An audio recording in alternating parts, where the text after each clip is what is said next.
ನಾವು I T ಫೀಲ್ಡಲ್ಲಿ ಇದ್ದವರು ಪ್ರತಿದಿನ ಬೆಳಿಗ್ಗೆ ಎದ್ದು ಆಫೀಸ್ಗೆ ಹೋಗಿ ಬರ್ತಾ ಇದ್ದವರು ಒಂದು ದಿವಸ ಹಿಂಗೆ ಜೇನುಹುಳ ಇಟ್ಕೊಂಡು ನಾನು ಜೇನು ತೆಗಿತೀನಿ ಅಂದರೆ ನನಗೆ ನಂಬಕ್ಕಾಗ್ತಾ ಇಲ್ಲ. ತುಂಬ ಖುಷಿ ಅಂತ ವಿಷಯ ಇದು ಮೊದಲನೇ ಬಾರಿ ನಮ್ಮ ತೋಟದಲ್ಲಿ ಜೇನುತುಪ್ಪ ತೆಗಿತಾರೆ ಸರ್. ತುಂಬ ನಮಗೆ ಸಂತೋಷದ ವಿಷಯ ಇದು. ಲೈಫಲ್ಲಿ ಇದೆಲ್ಲ ಮಾಡ್ತೀವ ಅನ್ನೋದು ನಮ್ಗೆ ಗೊತ್ತಿಲ್ಲ. ಕೃಷಿಗೆ ಬಂದಮೇಲೆ ಇದೆಲ್ಲ ನಮ್ಗೆ ಅವಕಾಶ ಕೈಯಲ್ಲಿ ಇಟ್ಕೊಳಕ್ಕಾಗ್ತಿಲ್ಲ, ಅಷ್ಟು ಭಾರ ಇದೆ. 1-2 kg ಇರ್ಬೋದು. ನಮ್ಮ ಮಕ್ಕಳಿಗೆ ನಮಗೆ ಇವತ್ತು ಪ್ಯೂರ್ ಅಂದರೆ ಪ್ಯೂರ್ ಜೇನುತುಪ್ಪ ನಾವು ತಿನ್ನೋ ಅವಕಾಶ ಸಿಗ್ತಾ ಇದೆ ಸರ್. ಇದು ಜೇನು ಕೃಷಿ ಅನ್ನೋದು ಯಾರಾದರೂ ಮಾಡ್ಬೋದು, ನಿಮ್ಗೆ ತೋಟನೇ ಇರಬೇಕು ಅನ್ನೋದಿಲ್ಲ. ಮಾಡೋಕ್ಕೆ ಬೇಕಿರೋದು ಎರಡೇ ಸರ್, ಒಂದು ಆಸಕ್ತಿ, ಕಣ್ಣು, ಕೈ. ಅದಿತ್ತವರು ಯಾರು ಬೇಕಾದ್ರೂ ಇದನ್ನು ಮಾಡ್ಬೋದು. ಸಾವಿರಾರು ಹುಳ ಇದೆ ಇಲ್ಲಿ, ಈಗ ತೋರಿಸ್ತೀವಿ. ಜೇನುತುಪ್ಪ ಸಿಗೋದು ಇನ್ನೊಂದು ಬೆನಿಫಿಟ್ಟು. ಆಮೇಲೆ ಬೀಸ್ ವ್ಯಾಕ್ಸಲ್ಲಿ ಮಾಯ್ಶ್ಚರೈಸರ್ ಮಾಡ್ಕೋಬೋದು, ಅದೊಂದು ಬೆನಿಫಿಟ್ಟು. ಬಟ್ ಎಲ್ಲದಕ್ಕಿಂತ ದೊಡ್ಡದೇನೆಂದರೆ ಈ ಜೇನು ಹುಳ ಇಲ್ಲದೆ ಇದ್ರೆ 4 ವರ್ಷದಲ್ಲಿ ನಾವು ಯಾರೂ ಇರಲ್ಲ, ನಮ್ಗೆ ಯಾರಿಗೂ ತಿನ್ನೋಕ್ಕೊಂದು ಆಹಾರ ಇರೋದಿಲ್ಲ. ಜೇನು ತೊಗೊಂಬಂದು ಸಾಕಬೇಕು. ಜೇನು ಇಲ್ಲದೆ ಇದ್ರೆ ಪ್ರಕೃತಿ ಏನೂ ಇಲ್ಲ. ಅದ್ರ ಪರಾಗಸ್ಪರ್ಶ ಇಲ್ಲದೆ ನಮ್ಗೊಂದು ಹಣ್ಣು ತರಕಾರಿ ನಮಗೆ ಸಿಗೋದಿಲ್ಲ. ಜೇನು ಅಂದರೆ ಕಡಿಯುತ್ತೆ, ಅದು ಬಿಟ್ಟರೆ ತುಪ್ಪ, ಅದೆರಡೇ ಗೊತ್ತಿರೋದು ಜನಕ್ಕೆ. ಬಟ್ ಜೇನಲ್ಲಿ ಎಷ್ಟು ಟೆಕ್ನಾಲಜಿ ಇದೆ, ಹ್ಯೂಮನ್ಸ್ ಇನ್ನೂ ಮಾಡೋಕ್ಕೆ ಬರ್ದೇ ಇರೋ ಕೆಲಸ ಅದು ಮಾಡ್ತಾ ಇದೆ. ಅದರಲ್ಲಿ ಜೆನೆಟಿಕ್ಸ್ ಅಡ್ವಾನ್ಸ್ಮೆಂಟ್ ಇದೆ, ಸ್ಕ್ಯಾನಿಂಗ್ ಇದೆ, GPS ಇದೆ, ಎಲ್ಲ ಅದು ಮಾಡ್ಬೋದು. ಇಷ್ಟು ಉಳದಲ್ಲಿ ಅದೆಲ್ಲ ಇದೆ, ಅದೆಲ್ಲ ನಾವು ತೋರಿಸ್ತೀನಿ. ನಮ್ಮ ತೋಟದಲ್ಲಿ ಎಲ್ಲ ಥರ ಹೂವು ಇರೋದ್ರಿಂದ ನಮ್ಗೆ ಒಳ್ಳೆ ಅದ್ಭುತವಾದ ಜೇನುತುಪ್ಪ ಸಿಗುತ್ತಿಲ್ಲಿ. ನುಗ್ಗೆ ಹೂವಿಂದಿರ್ಬೋದು, ತುಳಸಿದಾಗಿರ್ಬೋದು, ತರಕಾರಿದಾಗಿರ್ಬೋದು, ಮಾವಿಂದಾಗಿರ್ಬೋದು, ಇನ್ನೊಂದಾಗಿರ್ಬೋದು, ನಮಗೆಲ್ಲ ಇದು ಸಿಗುತ್ತೆ. ಇದಕ್ಕಿಂತ ಉತ್ತಮ ಜೇನುತುಪ್ಪ ನಮಗೆ ಎಲ್ಲೂ ಸಿಗೋಕ್ಕೆ ಚಾನ್ಸ್ ಇಲ್ಲ. ಬೇರೆ ಎಲ್ಲ ಕಡೆ ಕಮರ್ಷಿಯಲ್ ಆಗಿ ಡೆವಲಪ್ ಮಾಡ್ತಾರೆ. ಸ್ವಲ್ಪ ಜೇನುತುಪ್ಪ ಹಾಕಿ ಹೈ ಫ್ರಕ್ಟೋಸ್ ಕಾರ್ನ್ ಸಿರಪ್ ಅಂತ ಹಾಕ್ತಾರೆ. ಈಗ ನಮ್ಮ ಫ್ರೇಮಲ್ಲೇ 8 ಫ್ರೇಮಲ್ಲಿ 8 ಟೇಸ್ಟ್ ಇರೋ ಚಾನ್ಸಸ್ ಇರುತ್ತೆ. 2 ಬಾಕ್ಸ್ ಇದೆ, 2 ಬಾಕ್ಸಲ್ಲೂ ಟೇಸ್ಟ್ ಬೇರೆ ಇರ್ಬೋದು. ವರ್ಷದಲ್ಲಿ 2 ಸತಿ ತೆಗೆದ್ರೆ ಟೇಸ್ಟ್ ಬೇರೆ ಇರ್ಬೋದು. ಪ್ರಕೃತಿಲಿ ಯಾವ ಹೂವು ಇರುತ್ತೋ ಅದ್ರದ್ದು ಯಾವುದು ಪೋಲನ್ ಸಿಗುತ್ತೋ ಅದ್ರ ಮೇಲೆ ಟೇಸ್ಟು ಕಲರು ವ್ಯತ್ಯಾಸ ಆಗಬೇಕು. ಕಮರ್ಷಿಯಲ್ ಆಗಿ ತೊಳೆದು ಜೇನುತುಪ್ಪ ಅಲ್ಲ, ಅದು ಜೇನುತುಪ್ಪ ಥರ ಕಾಣ್ತಿರೋ ಒಂದು ಪದಾರ್ಥ ಅಷ್ಟೇ. ಸೊ ಅದಕ್ಕೆ ಇದು ಮಾಡೋದು ತುಂಬ ಇಂಪಾರ್ಟೆಂಟು ಇಲ್ಲಿ. ಪ್ಲಸ್ ನಮ್ಮ ತೋಟ ಅಲ್ಲದೆ ಬೇರೆ ಕಡೆ ಎಲ್ಲ ಕೆಮಿಕಲ್ ಹೊಡಿಬೋದು, ಅಲ್ಲಿ ನಮ್ಮ ಜೇನು ಹೋಗದೆ ಹೋಗ್ಬೋದು. ಬಟ್ ಸುಮಾರಷ್ಟು ಕಾಡಿದೆ, ಬೆಟ್ಟ ಇದೆ. ಸೊ ಅದಕ್ಕೆ ಹೂವಿಂಗೇನು ಕಮ್ಮಿ ಆಗಲ್ಲ, ಒಳ್ಳೆ ಸೋರ್ಸಸ್ ಇದೆ. ಪ್ಲಸ್ ಕುಕುರ್ಬಿಟೇಸಿ ಫ್ಯಾಮಿಲಿ ಎಲ್ಲ ತರಕಾರಿಗೂ ಬೆನಿಫಿಟ್ ಆಗುತ್ತೆ. ಈ ಸೌತೆಕಾಯಿ, ಹೀರೆಕಾಯಿ, ಆ ಫ್ಯಾಮಿಲಿದು ಅಪ್ ಟು 90% ನಮಗೆ ಇಳುವರಿ ಜಾಸ್ತಿ ಆಗುತ್ತೆ ಅಂತ ಹೇಳ್ತಾರೆ. ಹಣ್ಣು ತರಕಾರಿನೂ ಜಾಸ್ತಿ ಆಗುತ್ತೆ ಅಂತಾರೆ. ನಾವು ಆಲ್ರೆಡಿ ತೊಂಡೆಕಾಯಲ್ಲಿ ಆಲ್ಮೋಸ್ಟ್ 50% ಜಾಸ್ತಿ ಆಗೋದು ನೋಡ್ತಾ ಇದ್ದೀವಿ. ಎಷ್ಟು 45 ದಿವಸದಲ್ಲಿ. ಅದು ನಿಮ್ಗೆ ನೆಕ್ಸ್ಟ್ ತೋರಿಸ್ತೀನಿ. ಒಂದು ಗಿಡದಲ್ಲಿ ತೊಂಡೆಕಾಯಲ್ಲಿ ವಾರ 3-4 kg ನಾವು ತೆಗಿಯೋಂಗಾಗಿದೆ. ತೊಂಡೆಕಾಯಿ ಅಷ್ಟು ಸಿಗ್ತಾ ಇದೆ ನಮಗೆ. ಈಗ ಜೇನುತುಪ್ಪ ತೆಗೆದು ನೋಡ್ತೀವಿ ಸರ್. ಪ್ರತಿಯೊಂದು ಗೂಡಲ್ಲೂ ಒಂದು ರಾಣಿ ಜೇನು ಇರುತ್ತೆ. ಆ ರಾಣಿ ಜೇನು ಅದ್ರ ಜೀವನದಲ್ಲಿ ಬಾಕ್ಸಿಂದ ಹೊರಗೆ ಒಂದೇ ಸತಿ ಬರೋದು. ಅದಾದಮೇಲೆ ಅದು ಯಾವತ್ತೂ ಬರಲ್ಲ. ಅದು ಬಾಕ್ಸಿಂದ ಹೊರಗೆ ಬಂದಾಗ 10-15 ಡ್ರೋನ್ ಬಿ ಅಂದರೆ ಮೇಲ್ ಬಿ ಜೊತೆ ಮೇಟಿಂಗ್ ಮಾಡುತ್ತೆ. ಮೇಟಿಂಗ್ ಮಾಡಿದ ತಕ್ಷಣ ಮೇಲ್ ಬಿ ಸತ್ತೋಗುತ್ತೆ. ಮೇಲ್ ಬಿ ಕೆಲಸ ಬರೀ ಮೇಟಿಂಗ್ ಅಷ್ಟೇ. ಆಮೇಲೆ ರಾಣಿ ಜೇನು ಒಳಗೆ ಹೋಗುತ್ತೆ. ಈಗ ಜೆನೆಟಿಕ್ಸ್ ಅಂತ ಹೇಳಿದ್ನಲ್ಲ ಸರ್, ನಾನು IVF ಎಲ್ಲ ನಾವು ಇವಾಗ ಮಾಡ್ತಾಯಿದ್ದೀವಿ ಮನುಷ್ಯರು. ಅದು ಒಂದು ಸತಿ ಮೇಟಿಂಗ್ ಮಾಡಿದ್ಮೇಲೆ 3-5 ವರ್ಷದವರೆಗೂ ದಿನಕ್ಕೆ 1000 ಮೊಟ್ಟೆವರೆಗೂ ಇಡ್ಬೋದು. ಅಷ್ಟು ಅದು ಸ್ಪರ್ಮ್ ಕಲೆಕ್ಟ್ ಮಾಡಿಕೊಂಡು 3-5 ವರ್ಷವರೆಗೂ ಮೊಟ್ಟೆ ಇಡ್ತಾ ಇರುತ್ತೆ. ಅದು ಮನುಷ್ಯನಿಗೆ ಇವತ್ತುವರೆಗೂ ಮಾಡೋಕ್ಕೆ ಬಂದಿಲ್ಲ. ಎರಡನೇದು, ಈಗ ಹೊಸ ಜಾಗಕ್ಕೆ ಬಂತು ಈ ಬಾಕ್ಸ್. ಈ ಜೇನಿಗೆ ಎಲ್ಲಿ ಹೂವು ಇದೆ ಅಂತ ಗೊತ್ತಿಲ್ಲ, ಅದು ಇಮೇಜಿಂಗ್ ಮಾಡ್ಕೊಳ್ಳುತ್ತಂತೆ. 1000 ಇಮೇಜಸ್ ಅದ್ರ ಮೈಂಡಲ್ಲಿ ತೊಗೊಂಡು ಗೊತ್ತಾಗುತ್ತೆ. ಈಗ ಬೇರೆ ಜನ್ಗೆ ಹೆಂಗೆ ಗೊತ್ತಾಗುತ್ತೆ? ಬಿ ಡ್ಯಾನ್ಸ್ ಅಂತ ಮಾಡುತ್ತೆ. ಈಗ ಈ ನಾರ್ತ್ ಈಸ್ಟ್ ಡೈರೆಕ್ಷನಲ್ಲಿ ಹೂವು ಇದೆ ಅಂದರೆ ಆ ಕಡೆ ತಿರ್ಕೊಂಡು ಡ್ಯಾನ್ಸ್ ಮಾಡುತ್ತೆ. ಸೊ ಎಲ್ಲ ಜೇನಿಗೂ ಆ ಕಡೆ ಹೋಗಬೇಕು ಅಂತ ಗೊತ್ತಾಗುತ್ತೆ. ಎಷ್ಟು ದೂರ ಹೋಗಬೇಕು, ಅದು ಎಷ್ಟೊತ್ತು ಡ್ಯಾನ್ಸ್ ಮಾಡುತ್ತೋ ಅಷ್ಟು ದೂರ ಹೋಗಬೇಕು ಅಂತ. ಅದು 30 ಸೆಕೆಂಡ್ ಮಾಡಿದ್ರೆ 300 ಮೀಟ್ರ್, 3 ನಿಮಿಷ ಮಾಡಿದ್ರೆ 3 ಕಿಲೋಮೀಟ್ರ್, ಆ ಥರ ಅದು ಕಮ್ಯುನಿಕೇಟ್ ಮಾಡುತ್ತೆ. ಸೊ ಅದಕ್ಕೆ ನಾನು ಹೇಳಿದ್ದು GPS ಇದೆ ಅದರಲ್ಲಿ ಅಂತ. ಆ ಥರ ಸುಮಾರು ಅದು ಇದಿದೆ. ಆಮೇಲೆ ರಾಣಿ ಜೇನಿಗೆ ವರ್ಕರ್ ಬಿ ಹೇಳುತ್ತೆ, ಇನ್ನು ಫ್ಲವರಿಂಗ್ ಸೀಸನ್ ಸ್ಟಾರ್ಟ್ ಆಗ್ತಾಯಿದೆ, ಜಾಸ್ತಿ ಮರಿ ಮಾಡು ಅಂತ. ಫ್ಲವರಿಂಗ್ ಸೀಸನ್ ಕಮ್ಮಿ ಆಗ್ತಾರೆ, ಮರಿ ಕಮ್ಮಿ ಮಾಡುವಂತೆ. 45-60 ದಿವಸದಲ್ಲಿ ಎಲ್ಲ ವರ್ಕರ್ ಬಿ ಸತ್ತೋಗುತ್ತೆ. ರಾಣಿ ಜೇನು 3-5 ವರ್ಷ ಇರುತ್ತೆ. ನಮ್ಮ ಕೆಲಸ ಏನು, ಅದಕ್ಕೆ ಅಡಚಣೆ ಆಗದೆ ತೊಂದರೆ ಆಗ್ದಂಗೆ ಇಟ್ಕೊಳ್ಳೋದು ಅಷ್ಟೇ. ಅದಕ್ಕೆ ಆಹಾರ ಕೊಡೋಷ್ಟಿಲ್ಲ, ಏನೂ ಇಲ್ಲ. ತಂದು ಇಟ್ಟಿದ್ದೀವಿ, ಅದರಲ್ಲಿ ಬೇರೆ ಹುಳಗಳು, ಇರುವೆಗಳು ಹತ್ತದೇ ಇರೋಂಗೆ ನಾವು ನೋಡ್ಕೊಳ್ಳೋದು. ಅದು ಬಿಟ್ಟರೆ ನಮ್ಮ ಕೆಲಸ ಏನೂ ಇಲ್ಲ. ಅದಕ್ಕೆ ತೊಂದರೆ ಮಾಡಿದೆ ನಮ್ಗೆ ಸ್ವಲ್ಪ ಜೇನು ತೊಗೊಳ್ಳೋದು ನಮ್ಮ ಕೆಲಸ ಅಷ್ಟೇ. ಈ ಬೀಸ್ ವ್ಯಾಕ್ಸಲ್ಲೇ ಒಂದು 10 ಪದಾರ್ಥ ಮಾಡ್ತಾರೆ. ಸೊ ಬೀಸ್ ವ್ಯಾಕ್ಸಲ್ಲಿ ಮಾಯ್ಶ್ಚರೈಸರ್ ಅಂತ ಮಾಡ್ತಾರೆ. ಸೊ ಏನಿಲ್ಲ, ಇದನ್ನು ತೊಗೊಂಡು ಕೋಕೋನಟ್ ಆಯಿಲು ಅಥವಾ ಆಲಿವ್ ಆಯಿಲ್ ಹಾಕಿ ಚೆನ್ನಾಗಿ ಮಿಕ್ಸ್ ಮಾಡಿಬಿಟ್ಟು ಒಂದು ಉಂಡೆ ಮಾಡಿ ಡಬಲ್ ಬಾಯ್ಲ್ ಅಂದರೆ ಕೆಳಗಡೆ ಪಾತ್ರೆಯಲ್ಲಿ ನೀರು ಇಟ್ಬಿಟ್ಟು ಮೇಲ್ಗಡೆ ಪಾತ್ರೆಯಲ್ಲಿ ನೀರು ಇಟ್ಬಿಟ್ರೆ ಒಳ್ಳೆ ಅತ್ಯುತ್ತಮ ಕ್ರೀಮ್ ಆಗುತ್ತೆ. ಫುಲ್ 110% ನ್ಯಾಚುರಲ್ ಕ್ರೀಮ್ ಆಗುತ್ತೆ. ಅದನ್ನು ನಾವು ಮಕ್ಕಳಿಗೂ ಉಪಯೋಗಿಸ್ಬೋದು, ನಾವು ಉಪಯೋಗಿಸ್ಬೋದು. ನ್ಯಾಚುರಲ್ ಹನಿ ಆಗಿರೋದ್ರಿಂದ ಮೆಡಿಸಿನಲ್ ವ್ಯಾಲ್ಯೂ ಇರುತ್ತೆ, ಒಳ್ಳೆ ರುಚಿನೂ ಇರುತ್ತೆ. ಇಲ್ಲಿ ಸ್ವಲ್ಪ ಗ್ರೀಸ್ ಹಚ್ಚಿದ್ದೀವಿ. ಇರುವೆ ಹತ್ತಿ ಅದು ಗೂಡು ಹಾಳು ಮಾಡಬಾರ್ದು ಅಂದರೆ ಇಲ್ಲಿ ಗ್ರೀಸ್ ಹಚ್ಚಿದ್ದೀವಿ. ನಮ್ಮ ಕೆಲಸ ಅಷ್ಟೇ, ಒಂದು ತಿಂಗಳಿಗೆ ಒಂದು ಸತಿ ಅಲ್ಲಿ ಗ್ರೀಸ್ ಹಚ್ಬಿಟ್ಟು ಅಲ್ಲಿ ಹುಳ ಬರ್ದಿರಂಗೆ ನೋಡ್ಕೊಳ್ಳೋದು. ಇದು ಬೇಸ್ ಬೋರ್ಡು. ವಾರಕ್ಕೊಂದು ಸತಿ ಈ ಬಾಕ್ಸ್ ಎತ್ತಿ ಸೈಡ್ಗಿಟ್ಟು ಬೇಸ್ ಬೋರ್ಡ್ನ ಈ ಬ್ರಷಲ್ಲಿ ಕ್ಲೀನ್ ಮಾಡೋದು. ಯಾಕೆಂದರೆ ವಾಸ್ಪ್ ಅಂತ ಒಂದು ಹುಳ ಏನು ಮಾಡುತ್ತೆ, ಇಲ್ಲಿ ಒಳಗೆ ಬಂದು ಮೊಟ್ಟೆ ಇಟ್ಬಿಡುತ್ತೆ. ಆ ಮೊಟ್ಟೆಯನ್ನು ಮರಿ ಆದಾಗ ಮರಿ ಮೇಲೆ ಹತ್ತಿ ಈ ಗೂಡಲ್ಲಿ ಮಧ್ಯ ಗೋಡೆ ಇರುತ್ತಲ್ಲ, ಆ ಗೋಡೆ ತಿಂದುಬಿಡುತ್ತೆ. ಆವಾಗ ಈ ಜೇನಿಗೆ ಇಲ್ಲಿ ನಮಗೆ ಜಾಗ ಸೆಟ್ ಆಗ್ತಿಲ್ಲ, ಗೂಡು ಕಟ್ಟೋಕ್ಕಾಗ್ತಿಲ್ಲ ಅಂತ ಜಾಗ ಖಾಲಿ ಮಾಡಿ ಹೊಟ್ಟೋಗುತ್ತೆ. ಅದಾಗಬಾರ್ದು ಅಂದರೆ ನಾವು ಬಾಕ್ಸ್ ಕ್ಲೀನ್ ಮಾಡಿಬಿಟ್ರೆ ಅಲ್ಲಿ ಮೊಟ್ಟೆ ಹುಳ ಏನಾದರೂ ಆಚೆ ಹೊಟ್ಟೋಗುತ್ತೆ, ನಮ್ಮ ಜೇನು ಸುರಕ್ಷಿತವಾಗಿರುತ್ತೆ. ನಮ್ದು ಅದಷ್ಟೇ ಕೆಲಸ. ಆಮೇಲೆ ಇದು ಮೇನ್ ಬಾಕ್ಸು. ಇಲ್ಲಿ 8 ಫ್ರೇಮ್ ಇಟ್ಟಿದ್ದೀವಿ, ಅಂದರೆ 8 ಜೇನು ಗೂಡು ನಿಮಗೆ ಇವಾಗ ತೋರಿಸ್ತೀವಿ. ಅದ್ರ ಮೇಲೆ ಇಟ್ಟಿರೋದು ಇದನ್ನ ಸೂಪರ್ ಅಂತಾರೆ. ಇದರಲ್ಲಿ ಸಣ್ಣ ಫ್ರೇಮ್ ಇಡ್ತೀವಿ. ನಾವು ಇದು ಮಾಡ್ತಾ ಇರೋದು ಕಾನ್ಷಿಯಸ್ ಬೀ ಕೀಪಿಂಗ್ ಅಂತ. ಈ ಸೂಪರ್ ಫ್ರೇಮ್ ಇಡೋದ್ರಿಂದ ಏನು ಮಾಡ್ತೀವಿ, ಜೇನು ಏನು ಮಾಡುತ್ತೆ ಆಟೋಮೆಟಿಕ್ಕಾಗಿ, ಈ ಸೂಪರ್ ಫ್ರೇಮ್ ಇವತ್ತು ಇವಾಗ ಹಿಂಗೆ ಇಡ್ತೀವಿ ಇಲ್ಲಿ, ಆ ಜೇನು ಏನು ಮಾಡುತ್ತೆ, ಕೆಳಗೆಲ್ಲ ಮೊಟ್ಟೆ ಇಟ್ಕೊಳ್ಳುತ್ತೆ, ಮೇಲೆ ಮಾತ್ರ ಜೇನು ಇಡುತ್ತೆ. ಸೊ ನೆಕ್ಸ್ಟ್ ಟೈಮ್ ನಾವು ತೆಗಿಬೇಕಾದ್ರೆ ಈ ಫ್ರೇಮ್ ತೊಗೊಂಡು ಮಾತ್ರ ನಾವು ಜೇನು ತೊಗೊತೀವಿ, ವಾಪಸ್ ಇಡ್ತೀವಿ. ಕೆಳಗಡೆ ಇರೋದೆಲ್ಲ ಅದಕ್ಕೆ 70% ಅದಕ್ಕೆ ಬಿಟ್ಟು 30% ಮಾತ್ರ ನಾವು ತೊಗೋತೀವಿ. ಇವತ್ತು ಒಳ್ಳೆ ಆರ್ಗ್ಯಾನಿಕ್ ಹನಿ 2000 ರೂಪಾಯಿವರೆಗೂ ಸೇಲ್ ಆಗ್ತಾಯಿದೆ. 1 ಎಕರೆಗೆ 6 ಬಾಕ್ಸ್ವರೆಗೂ ಇಡ್ಬೋದು. 6 ಬಾಕ್ಸ್ ಅನ್ನೋದು ಸುಮ್ಮನೆ ಗೈಡ್ಲೈನ್ಸಾಗಿ ಹೇಳ್ತಾರೆ, ಇಷ್ಟು ಅದಕ್ಕಿಂತ ಜಾಸ್ತಿ ಇಡಬಾರ್ದು ಅಂತೇನಿಲ್ಲ. ಅದಕ್ಕೆ ಹೂವಿನ ಸೋರ್ಸ್ ಇದ್ದರೆ ಇನ್ನೂ ಜಾಸ್ತಿ ಇಡ್ಬೋದು. ನಾವು 100 ಬಾಕ್ಸ್ ಇಡ್ಬೋದು, ಬಟ್ ಫೀಡಿಂಗ್ ಕೊಡಬೇಕಾಗ್ಬೋದು. ಹೂವಿನ ಸೋರ್ಸ್ ಇದ್ದರೆ ಫೀಡಿಂಗ್ ಕೊಡೋ ಅಗತ್ಯ ಇಲ್ಲ. ನಿಮ್ಮ ತೋಟ ಕಾಡಿನ ಹತ್ರ ಇದೆ ಅಂತಂದರೆ 20-30 ಬಾಕ್ಸ್ ಇಟ್ಟರು ನಿಮಗೆ ತೊಂದರೆ ಆಗೋದಿಲ್ಲ. ನಿಮಗೆ ಹೂವಿಂದು ಇಲ್ಲ, ಯಾವುದು ಜಾಸ್ತಿ ಇಲ್ಲ ಅಂದರೆ ಕಮ್ಮಿ ಆಗುತ್ತೆ. ಅದನ್ನು ನೋಡಿಕೊಂಡು ಅದನ್ನು ಡೆವಲಪ್ಮೆಂಟ್ ನೋಡ್ಕೊಂಡು ನಾವು ಡಿಸೈಡ್ ಮಾಡ್ಬೋದು. ಮಾಡ್ತಾ ಮಾಡ್ತಾ ನಾವೇ ಕಲ್ತ್ಬಿಡ್ತೀವಿ ನಮ್ಮ ಜೇನಿಗೆ ಸಿಗ್ತಾ ಇದೆಯಾ ಇಲ್ವಾ ಅನ್ನೋದು. ಈಗ ಇದು ಸರ್ 45 ಡೇಸಲ್ಲಿ ಆಗಿರೋ ಗ್ರೋತ್ ಇದು.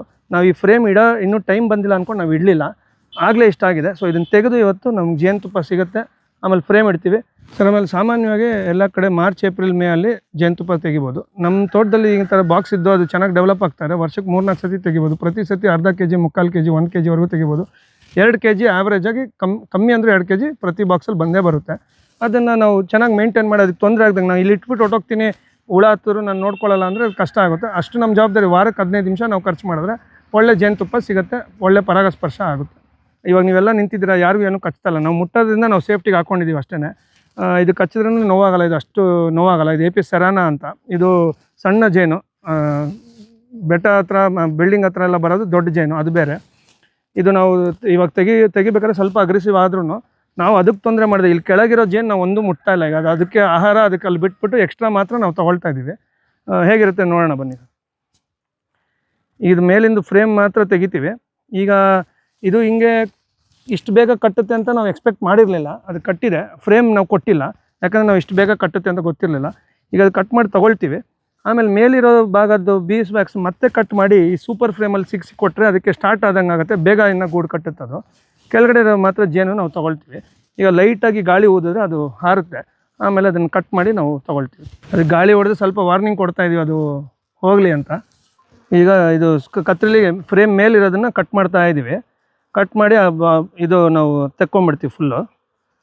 ಅದರಲ್ಲಿರೋ ಜೇನು ತೊಗೊಂಡು ಮಿಕ್ಕಿದ್ದು ವ್ಯಾಕ್ಸು, ಜೇನು ಇಲ್ಲದೇ ಇರೋ ವ್ಯಾಕ್ಸು ಮತ್ತೆ ಚಿಕ್ಕ ಫ್ರೇಮಲ್ಲಿ ಹಾಕಿಡ್ತೀವಿ. ಅದಕ್ಕೆ ಬೇಗ ಸ್ಟಾರ್ಟ್ ಆಗುತ್ತೆ ಕೆಲಸ ಅದರದ್ದು. ಈಗ ಆಮೇಲೆ ಇನ್ನೊಂದು ಸರ್, ಇದರಲ್ಲಿ ಎಷ್ಟು ಟೆಕ್ನಾಲಜಿ ಇದೆ ಅಂದರೆ, ಈಗ ಗೂಡು ಹಿಂಗೆ ಕಟ್ಟಿದೆ, ನಾನು ಇದು ಮೇಲೆ ಕಟ್ ಮಾಡಿ ಈ ಫ್ರೇಮಲ್ಲಿ ಇಡ್ತೀನಿ ಅನ್ನಲ್ಲ, ಅದನ್ನು ಅದೇ ಡೈರೆಕ್ಷನಲ್ಲಿ ಇಡಬೇಕು. ಉಲ್ಟಾ ಇಟ್ಟರೆ ಅದು ಗೂಡು ಕಟ್ಟಲ್ಲ. ಸೊ ಅಷ್ಟು ಅದಕ್ಕೆ ಆರ್ಕಿಟೆಕ್ಚರಲ್ ನಾಲೆಜು ಎಲ್ಲ ಇದೆ. ದೇವರು ಎಷ್ಟು ಚಿಕ್ಕ ಪ್ರಾಣಿಲಿ ಎಷ್ಟು ಟೆಕ್ನಾಲಜಿ ಇಟ್ಟಿದ್ದಾರೆ. ಈ ಫ್ರೇಮಲ್ಲೂ ಸ್ಪೇಸಿಂಗ್ ಅಂತ ಒಂದಿರುತ್ತೆ. ಆ ಜೇನಿಗೆ ಒಂದು ಫ್ರೇಮಲ್ಲಿ ಜೇನು ಈ ಕಡೆ ತಿರ್ಕೊಂಡಿರುತ್ತೆ, ಒಂದು ಫ್ರೇಮಲ್ಲಿ ಈ ಕಡೆ ತಿರ್ಕೊಂಡಿರುತ್ತೆ. ಅದು ಒಂದ್ರದ್ದು ಒಂದು ಬೆನ್ನು ಟಚ್ ಆಗಬೇಕಂತೆ. ಆವಾಗ ಅದಕ್ಕೆ ಭಯ ಆಗಲ್ಲ, ನನ್ನ ಫ್ಯಾಮಿಲಿ ಜೊತೆ ಇದ್ದೀನಿ ಅಂತ ಧೈರ್ಯವಾಗಿರುತ್ತೆ. ಸ್ಪೇಸಿಂಗ್ ಜಾಸ್ತಿ ಆಯಿತು ಅಂದರೆ ಅದು ಧೈರ್ಯ ಕಮ್ಮಿಯಾಗಿ ಹೊಟ್ಟೋಗುತ್ತೆ. ಸ್ಪೇಸಿಂಗ್ ತುಂಬ ಕಮ್ಮಿ ಆದರೆ ಅದಕ್ಕೆ ಕೆಲಸ ಮಾಡೋಕ್ಕಾಗದೆ ಸತ್ತೋಗುತ್ತೆ. ಸೊ ಇದೆಲ್ಲ ನೋಡಿಕೊಂಡು ಈ ಬಾಕ್ಸ್ ರೆಡಿ ಮಾಡಿದ್ದಾರೆ. ಇನ್ನೊಂದು ಮೇಯ್ನ್ ಏನಂದರೆ ಸರ್, ಜೇನುತುಪ್ಪದ ಬಾಕ್ಸು ನಾವು ಹ್ಯಾಂಡಲ್ ಮಾಡ್ಬೇಕಾದ್ರೆ ಆದಷ್ಟು ಪೇಷನ್ಸು, ಆದಷ್ಟು ಸ್ಲೋ ಆಗಿ ನಿಧಾನಕ್ಕೆ ನಾವು ಹ್ಯಾಂಡಲ್ ಮಾಡಬೇಕು. ಯಾಕಂದರೆ ಅದಕ್ಕೆ ಅದ್ರ ಜೀವ ಪ್ರಾಣಾಪಾಯ ಅನ್ನೋದೊಂದು ಆತಂಕ ಇರುತ್ತೆ. ಅದು ಅಗ್ರೆಸಿವ್ ಆಗಬಾರ್ದು ಅಂದರೆ ನಾವು ಆದಷ್ಟು ನಿಧಾನ ಮಾಡಬೇಕು. ಈಗ ನಾವು ತೋರಿಸ್ತಾರೆ 2 ಫ್ರೇಮು ಖಾಲಿ ಇತ್ತು ಸರ್. ನಾವು 45 ದಿವಸದಿಂದ ನಾವು ಈ ಬಾಕ್ಸ್ ತಂದಾಗ ಖಾಲಿ ಇತ್ತು. ಈಗ ಗೂಡು ಕಟ್ಟಿದೆ, ಆಮೇಲೆ ಅದರಲ್ಲಿ ಜೇನು ಸಂಗ್ರಹ ಆಗಿದೆ, ನೋಡಿ ಕಾಣುತ್ತೆ ನಿಮಗೆ. ಆಮೇಲೆ ಇದರಲ್ಲಿ ಜೇನು ಕೆಲವು ಗೂಡಲ್ಲಿರುತ್ತೆ, ಕೆಲವು ಗೂಡಲ್ಲಿ ಲಾರ್ವಾ ಆಮೇಲೆ ಮರಿಗಳಿರುತ್ತೆ. ಅದು ನಿಮಗೆ ಹತ್ತಿರ ಬಂದರೆ ಕ್ಲೀನಾಗಿ ಕಾಣುತ್ತೆ. ಈಗ ಅಲ್ಲಿ ಕ್ಲೋಸ್ ಆಗಿರೋದೆಲ್ಲ ಅದರೊಳಗೆ ಲಾರ್ವಾ ಇರುತ್ತೆ, ಅದರೊಳಗೆ ಮರಿಗಳಿರುತ್ತೆ. ಸ್ವಲ್ಪ ಮುಂದೆ ಉಬ್ಬಿರೋದು ಗಂಡು ಮರಿ ಇರೋ ಗೂಡು. ಆ ಜೇನಿಗೆ ಎಷ್ಟು ನಾಲೆಜ್ ಇದೆ, ಎಷ್ಟು ಕೆಪಬಿಲಿಟಿ ಇದೆ ಅಂದರೆ, ರಾಣಿ ಜೇನು ಮರಿ ಮೊಟ್ಟೆ ಇಡ್ತಾನೆ, ಅದು ಗಂಡು ಇಡಬೇಕಾ ಹೆಣ್ಣು ಇಡಬೇಕಾ ಡಿಸೈಡ್ ಮಾಡಿ ಇಡ್ಬೋದು. ಒಂದು ಬಾಕ್ಸಲ್ಲಿ ಯಾವಾಗಲೂ 20% ಗಂಡು, 80% ಹೆಣ್ಣಿರುತ್ತೆ. ಅದು ರೇಷಿಯೋ ಮೇಲೆ ಕೆಳಗೆ ಆದಾಗ ಅದು ಆಟೋಮೆಟಿಕ್ಕಾಗಿ ಕರೆಕ್ಟ್ ಮಾಡ್ಕೊಳ್ಳುತ್ತೆ. ಈಗ ನಮ್ಮ ಅಂದಾಜಲ್ಲಿ ನಮ್ಮ ಬಾಕ್ಸಲ್ಲಿ 6000 ಜೇನು ಇರ್ಬೋದು. ಇದೆಲ್ಲ ಅದಕ್ಕೆ ಪಾಪ ಆತಂಕ ಆಗಿ ಇಲ್ಲಿ ಬಂದು ಕೂರ್ತಾ ಇದೆ. ಈಗ 2 ಬಾಕ್ಸ್ ಇದೆ ಅಂತ ಹೇಳಿದ್ನಲ್ಲ ನಮ್ಮ ತೋಟದಲ್ಲಿ. ಈ ಬಾಕ್ಸಿನ ಜೇನು ಆ ಬಾಕ್ಸ್ಗೆ ಹೋದರೆ ಅದನ್ನ ಒಳಗೆ ಬಿಡಲ್ಲ, ಆ ಬಾಕ್ಸಿನ ಜೇನು ಈ ಬಾಕ್ಸ್ಗೆ ಬಂದರೆ ಇದನ್ನು ಬಿಡಲ್ಲ. ಆಮೇಲೆ ಈ ಜೇನು ಎಲ್ಲೇ 2 ಕಿಲೋಮೀಟ್ರ್ ಸುತ್ತು ಹೋದ್ರೂ ಇಲ್ಲಿಗೆ ಬರುತ್ತೆ. ಹೆಂಗೆ ಅಂದರೆ, ರಾಣಿ ಫೆರಮೋನ್ ಅಂತ ಒಂದು ಸ್ಮೆಲ್ ಎಮಿಟ್ ಮಾಡುತ್ತೆ. ಅದರಿಂದ ಅದಕ್ಕೆ ಗೊತ್ತು ಇದು ನನ್ನ ಜಾಗ ಅಂತ. ಈ ಜೇನು ಇಲ್ಲಿಂದ ಹೋಗಿಲ್ಲ ಅಂದರೆ ರಾಣಿ ಇದೆ ಅಂತ ಅರ್ಥ. ಬೈ ಚಾನ್ಸ್ ರಾಣಿ ಸತ್ತೋದ್ರೆ ಇದು ಹೊಸ ರಾಣಿ ಕ್ರಿಯೇಟ್ ಮಾಡುತ್ತೆ. 3 ಮರಿನ ಅದು ಸೆಲೆಕ್ಟ್ ಮಾಡಿ ಅದಕ್ಕೆ ಬೀ ಬ್ರೆಡ್ ಅನ್ನೋದು ಬಿಟ್ಟು ರಾಯಲ್ ಜೆಲ್ಲಿ ಅನ್ನೋದೊಂದು ಆಹಾರ ಕೊಡುತ್ತಂತೆ. ಅದು 21 ದಿವಸ ಕೊಟ್ಟು 3 ಇದನ್ನು ತುಂಬ ನೋಡಿ ಸರ್, ಜೇನು ಹಿಂಗೆ ತೊಟ್ಟಿಗ್ತಾ ಇದೆ. ಇವೆಲ್ಲ ಅದಕ್ಕೆ ಆಹಾರ, ನಾವು ಅದಕ್ಕೆ ಮುಟ್ಟಲ್ಲ. ರಾಯಲ್ ಜೆಲ್ಲಿ ಅನ್ನೋದು ಕೊಡೋದ್ರಿಂದ ನಾರ್ಮಲ್ ಜೇನು ಹುಳ ರಾಣಿ ಜೇನು ಆಗುತ್ತೆ. ಆ ರಾಣಿ ಜೇನು 3ರಲ್ಲಿ ಯಾವ್ದು ಫಸ್ಟ್ ಆಚೆ ಬರುತ್ತೋ ಇನ್ನೆರಡನ್ನು ಸಾಯಿಸ್ಬಿಟ್ಟು ಅದು ರಾಣಿ ಆಗುತ್ತೆ. ಇನ್ನು 3 ವರ್ಷ ಅದಿರುತ್ತೆ. ಬೇರೆ ಜೇನು 45 ದಿವಸಕ್ಕೆ ಒಂದ್ಸತಿ ಸತ್ತು ಮತ್ತೆ ಬೇರೆ ಹುಟ್ತಾ ಬರುತ್ತೆ. ನನಗೆ ಗೊತ್ತಿರೋ ನನ್ನ ಜೊತೆ ಕ್ಲಾಸ್ ಅಟೆಂಡ್ ಮಾಡಿದಾಗ ಅವ್ರ ಮನೆ ಟೆರೆಸಲ್ಲಿ ಬೆಳೆಸ್ತಾ ಇದ್ದಾರೆ, ಜೇನು ಸಾಕ್ತಾ ಇದ್ದಾರೆ. ಇದು ಏಪಿಸ್ ಸರಾನಾ ಅಂತ, ಏಪಿಸ್ ಡಾರ್ಸೆಟಾ ಅನ್ನೋದು ಬೇರೆ, ಏಪಿಸ್ ಮಿಲಿಫೆರಾ ಅನ್ನೋದು ಬೇರೆ, ಬೇರೆ ಬೇರೆ ಥರ ಜೇನಿದೆ. ಮೈಗ್ರೇಟರಿ ಬೀ ಕೀಪಿಂಗ್ ಅನ್ನೋದು ಒಂದು ಕಾನ್ಸೆಪ್ಟ್ ಇದೆ, ಅದನ್ನು ಮಾಡ್ಬೋದು. ಇದನ್ನು ನಾವು ಜೇನು ಸಾಕಾಣಿಕೆ ಮಾಡಿ ಒಂದು ಆದಾಯ ಮಾಡ್ಕೊಬೋದು, ಇದನ್ನೇ ಒಂದು ಕಸಬು ಮಾಡ್ಕೊಳ್ಬೋದು. ಇದು ಜೇನು ಸಾಕಾಣಿಕೆ ಕರೆಕ್ಟಾಗಿ ನಾವು ಸುಮ್ಮನೆ ವೀಡಿಯೋ ನೋಡಿ ಮಾಡ್ಬಾರ್ದು ಸರ್. ಒಂದು ಕಡೆ ಹೋಗಿ ಒಂದು 4 ಜನ ಮಾಡಿರೋ ಹತ್ರ ಕಲ್ತ್ರೆ ಒಂದು 50 ಪೆಟ್ಟಿಗೆ ಇಟ್ಟರೆ ಒಂದು ಪೆಟ್ಟಿಗೆಗೆ 4 kg 3 kg 1 kgಗೆ 500 ರೂಪಾಯಿ ಅಂದರೆ ಒಂದು ಪೆಟ್ಟಿಗೆಗೆ 1500 ರೂಪಾಯಿ ವರ್ಷಕ್ಕೆ ಅಂದರೆ 50 ಪೆಟ್ಟಿಗೆಲಿ ಎಷ್ಟು ಬಂತು ಲೆಕ್ಕ ಮಾಡಿ. ಮಾಡೋಕ್ಕೆ ಸಲವಾರಿದೆ, ಬಟ್ ನಾವು ಮಾಡೋಕ್ಕೆ ರೆಡಿ ಇರಬೇಕು, ಆಮೇಲೆ ಮಾರ್ಕೆಟಿಂಗ್ ಮಾಡೋಕ್ಕೆ ಕಲಿಬೇಕು. ಇದು ನೋಡಿ ಸರ್, ಇದು ಹನಿಕೊಂಬು ಫ್ರೇಮ್ ಇಲ್ಲದೆ ಹಿಂಗೆ ಆಚೆ ಕಟ್ಬಿಟ್ಟಿದೆ. ಇದು ನಾವು ಹಿಂಗೆ ತೆಗಿಬಾರ್ದು. ಆ್ಯಕ್ಚುಲಿ ಒಂದು ಮಿಷಿನ್ ಬರುತ್ತೆ, 3-4 ಸಾವಿರ ರೂಪಾಯಿ ಆಗುತ್ತದು. ಈ ಸೂಪರ್ ಫ್ರೇಮ್ ಅಂತ ತೋರಿಸಿದ್ನಲ್ಲ, ಈ ಸಣ್ಣ ಫ್ರೇಮು, ಈ ಫ್ರೇಮ್ನ ಅದರೊಳಗಿಟ್ಟು, ಅದು ಕರೆಂಟ್ ಬೇಡ, ಸೋಲಾರ್ ಬೇಡ, ಏನು ಬೇಡ, ಅದಕ್ಕೆ ಒಂದು ರೊಟೇಟ್ ಮಾಡೋದಿರುತ್ತೆ. ಅದು ಸೆಂಟ್ರಿಫ್ಯೂಗಲ್ ಫೋರ್ಸ್ ಅಂತ ಹೇಳ್ಕೊಟ್ಟಿರ್ತಾರೆ ನಮಗೆ ಸ್ಕೂಲಲ್ಲಿ. ಈ ಫ್ರೇಮಲ್ಲಿ ಇಟ್ಬಿಟ್ಟು ಮಾಡಿದ್ರೆ ಅದು ರೊಟೇಟ್ ಆಗಿ ಗ್ರಾವಿಟಿ ಸೆಂಟ್ರಿಫ್ಯೂಗಲ್ ಫೋರ್ಸ್ಗೆ ಜೇನು ಮಾತ್ರ ಆಚೆ ಬರುತ್ತೆ, ಈ ಗೂಡು ಹಾಳಾಗಲ್ಲ. ಆಮೇಲೆ ಅದನ್ನು ವಾಪಸ್ಸು ಇಲ್ಲದಲ್ಲಿ ಇಡ್ಬೋದು. ಈ ಸತಿ ಗೂಡು ಇಲ್ಲದೆ, ಈ ಫ್ರೇಮ್ ಇಲ್ಲದೆ ಅದು ಬೆಳೆದಿರೋದ್ರಿಂದ ನಾವು ಈ ಥರ ತೆಗಿತಾ ಇದ್ದೀವಿ. ನಾರ್ಮಲಾಗಿ ಈ ಥರ ತೆಗಿಬಾರ್ದು. ಮುಂದಿನ ಸತಿ ಈ ಥರ ಆಗಬಾರ್ದು ಅಂತ ಈ ಫ್ರೇಮ್ನ ಇಟ್ಬಿಡ್ತಾ ಇದ್ದೀವಿ.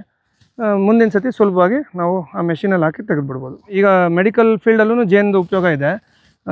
ಕೆಲವು ಜನಕ್ಕೆ ಒಂಥರ ಆರ್ಥ್ರೈಟಿಸ್ ಆದಾಗ ಸ್ಟಿಂಗ್ ಥೆರಪಿ ಅಂತ ಮಾಡ್ತಾರೆ. ಜೇನುಹುಳ ಹಿಡ್ಕೊಂಡು, ಅದು ಒಂದು ಪರ್ಟಿಕ್ಯುಲರ್ ಟೈಪ್ ಆಫ್ ಜೇನು ಇಟ್ಕೊಂಡು ಎಲ್ಲಿ ಪಾಯಿಂಟ್ ಹುಡುಕಿ ಡಾಕ್ಟ್ರು ಅಲ್ಲಿ ಕಚ್ಚಿಸ್ತಾರೆ. ಅದು ಸ್ಟಿಂಗ್ ಥೆರಪಿ ಅಂತಾರೆ. ಒಂದು ಜೇನು ಹತ್ರ ಕಚ್ಚಕ್ಕೆ 1000 ರೂಪಾಯಿ ಚಾರ್ಜ್ ಮಾಡ್ತಾರೆ. ಅದರಿಂದ ಆರ್ಥ್ರೈಟಿಸ್ ಪೇಷಂಟ್ಸ್ಗೆ ತುಂಬ ಹೆಲ್ಪ್ ಆಗುತ್ತೆ ಅಂತ ಇದೆ. ನಾವು ಮಾಡಿದ್ದೀವಿ ಅಂದರೆ ಯಾರು ಬೇಕಾದ್ರೂ ಮಾಡ್ಬೋದು. ನೀವು ಇನ್ನೊಂದು ಇಮ್ಯಾಜಿನ್ ಮಾಡಿ ಸರ್, ಈಗ ಕರ್ನಾಟಕದಲ್ಲಿ ಎಷ್ಟು ಹೊಲ ಗದ್ದೆಗಳಿದೆ, ಎಷ್ಟು ತೋಟಗಳಿದೆ, ಎಲ್ಲರೂ 2 ಪೆಟ್ಟಿಗೆ ಇಟ್ಟರೆ ಜೇನು ಸಂತತಿ ಎಷ್ಟು ಬೆಳೆಯುತ್ತೆ, ನಮ್ಮ ನೇಚರ್ಗೆ ಎಷ್ಟು ಒಳ್ಳೆಯದು. ಪ್ಲಸ್ ಆದಾಯ, ಪ್ರತಿಯೊಬ್ಬ ರೈತನಿಗೂ ಉಪಕಸಬು ಥರ ಇದಾಗುತ್ತೆ. ವಾರಕ್ಕೆ 15 ನಿಮಿಷ ಕೆಲಸ ಮಾಡಿದ್ರೆ ಮುಗೀತಿದ್ರ ಕೆಲಸ. ನಮಗೆ ವರ್ಷಕ್ಕೆ ಸಾವಿರಾರು ಗಟ್ಟಲೆ ನಮ್ಗೆ ದುಡ್ಡು ಕೊಡುತ್ತೆ. ಪ್ಲಸ್ ನಮ್ಮ ಮೇನ್ ಕ್ರಾಪ್ ಏನಿದೆ ಅದಕ್ಕೆ ಇಳುವರಿ ಜಾಸ್ತಿ ಮಾಡುತ್ತೆ. ಖಂಡಿತವಾಗ್ಲೂ ಯಾರು ಬೇಕಾದ್ರೂ ಮಾಡ್ಬೋದು. ಇದರಲ್ಲಿ ಏನೂ ಕಷ್ಟದ ವಿಚಾರ ಇಲ್ಲ. ನಾವು ಒಂದು ಕ್ಲಾಸಿಗೆ ಒಂದು ದಿನ ಹೋಗಿ ಬಂದು ಕಲಿತು 45 ಡೇಸಲ್ಲಿ ಇದನ್ನು ರಿಸಲ್ಟ್ ನೋಡಿದ್ದೀವಿ. ಇದು ಒಂದು ಬಾಕ್ಸ್, ಇನ್ನೂ ಒಂದು ಬಾಕ್ಸ್ ಇದೆ. ಸೊ ತುಂಬ ಸುಲಭ, ತುಂಬ ನೆಸೆಸರಿ. ಖಂಡಿತವಾಗ್ಲೂ ಇದನ್ನೆಲ್ಲರೂ ಮಾಡ್ಬೋದು. ಖಂಡಿತವಾಗ್ಲೂ ಎಲ್ಲರೂ ಮಾಡಬೇಕು. ತೋಟದಲ್ಲಿ ಸುಮಾರಷ್ಟು ಫಸ್ಟ್ ಎಕ್ಸ್ಪೀರಿಯೆನ್ಸ್ ಆಯಿತು. ಇವಾಗ ಹೊಸದಾಗಿ ಜೇನುದು ಫಸ್ಟ್ ಎಕ್ಸ್ಪೀರಿಯೆನ್ಸು. ಇದು ಹನಿಕೊಂಬು ಚೂಯಿಂಗಮ್ ಥರ ತೊಗೊಂಡು ತಿಂದು ಜೇನೆಲ್ಲ ಮುಗಿದ್ಮೇಲೆ ಇದು ಕೊಂಬು ಉಗಿಬೋದು. ಉಗಿದಿರೋದನ್ನ ತೊಳೆದು ಅದಕ್ಕೆ ಕೊಕೊನಟ್ ಆಯಿಲ್ ಅಥವಾ ಆಲಿವ್ ಆಯಿಲ್ ಹಾಕಿ ಅದನ್ನು ನಾವು ಮಾಯ್ಶ್ಚರೈಸರಾಗಿ ಮಾಡ್ಬೋದು.